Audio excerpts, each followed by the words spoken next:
और कर रहे हैं बिहार में चुनाव की तैयारियां जोरों पर है। कांग्रेस के राष्ट्रीय प्रवक्ता डॉक्टर अजय उपाध्याय ने प्रेस वार्ता में कहा कि डबल इंजन की सरकार से इस देश को मुक्ति चाहिए। वहीं खासकर बिहार में बढ़ती बेरोजगारी और पलायन से बिहार अब त्रस्त हो चुका है। शिक्षा व्यवस्था भी नीतीश के राज में ध्वस्त हो चुकी है। इस तरीके की तमाम उन्होंने बातें कही। आइए आपको सुनाते हैं।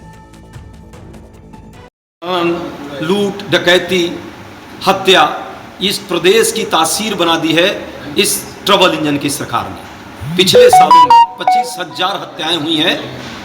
लगातार इस प्रदेश में हत्या और अपराध जो है बढ़ा है, बलात्कार की घटनाएं बढ़ी हैं और इसके लिए कहीं ना कहीं सरकार के अधिकारी जिम्मेवार हैं।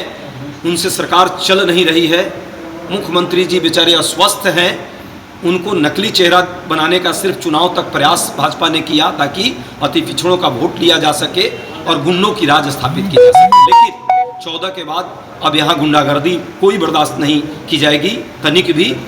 नो टॉलरेंस भ्रष्टाचार पे भी और क्राइम पे भी, और प्रदेश का विकास किया जाए। स्पष्ट तौर पे कहा है 20 दिन के अंदर एक अधिनियम एक्ट बनाएंगे। और ये एक्ट क्या होता है, यदि सरकार ने एक्ट बना दिया तो उसे लागू करना सरकार की जिम्मेवारी होगी। और इसी के तहत हम जो है 20 महीने के अंदर आइडेंटिफाई करके जिन लोगों के घरों में नौकरी है, उसके अलावा जो वंचित हैं, जैसे बहुत सारी जीविका दीदियां हैं पर वो सरकारी नहीं है, उनको हम सरकारी कर्मी का दर्जा क्यों नहीं दे सकते। बहुत सारे हमारे जो बाकी क्षेत्रों में काम कर रहे हैं, वित्त रहित शिक्षक हैं, उनको हम अस्थायी नौकरी क्यों नहीं कर सकते। उन्हीं को अस्थायी करेंगे, सैलरी उनका बढ़ाएंगे। और इसके अलावा 5 लाख से ज़्यादा तो सीट खाली पड़ा हुआ है सरकार के उस। मुख्यमंत्री जी सरकार भी अस्वस्थ हो गई है और नकली चेहरा दिखा करके इस प्रदेश के आम जनता का कहीं ना कहीं छलावा करने का प्रयास भाजपा कर रही है।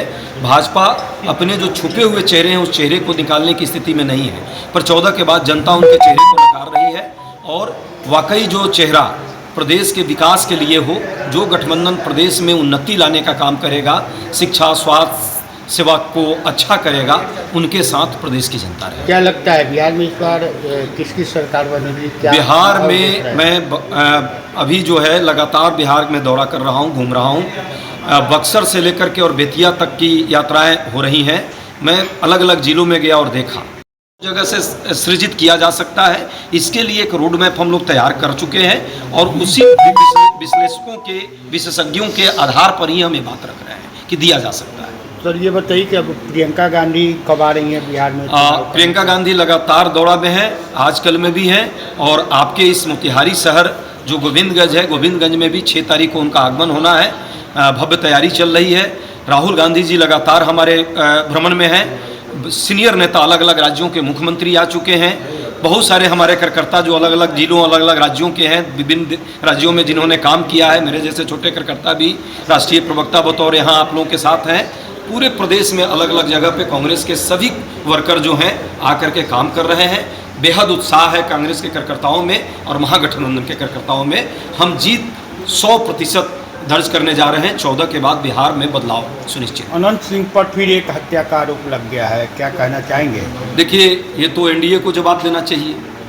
अनंत सिंह जी किसके हैं, किसके लिए हैं, किसके द्वारा है?